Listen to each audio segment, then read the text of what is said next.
എനിക്ക് പേഴ്സണലി പക്ഷേ ഷൂട്ടിൽ we all were having like a very good time. And ആ ഒരു റിലാക്സേഷൻ ആയ കാരണമാണ് നമ്മൾ ഇമോഷൻസും സിറ്റുവേഷനും പടത്തിന്റെ ഷൂട്ടിന്റെ സമയത്ത് കുറച്ചൊന്ന് റിലാക്സ് ആയ കാരണം നമ്മൾ ഇമോഷൻസ് കൂട്ടും. അങ്ങനെ പേടിച്ച് നിൽക്കുമ്പോൾ നമുക്ക് അഭിനയിക്കണ്ടേ. പക്ഷേ ആ സിറ്റുവേഷൻ വന്നില്ല. So we were all very comfortable with each other. We were very relaxed. We have a very good director, വളരെ easy going director ആണ്. എനിക്ക് ചിന്തിക്കില്ല, പക്ഷേ കുറച്ച് ചെയ്തിട്ടുണ്ട് കേട്ടത്.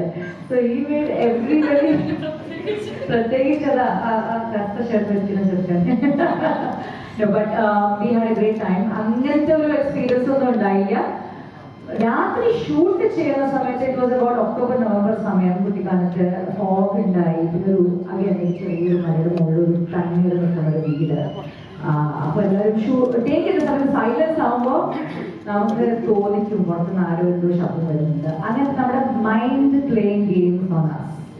അതുകൂടാതെ we do not have any scary experience അങ്ങനെയൊന്നും ഉണ്ടായില്ല. പക്ഷെ അതാണ്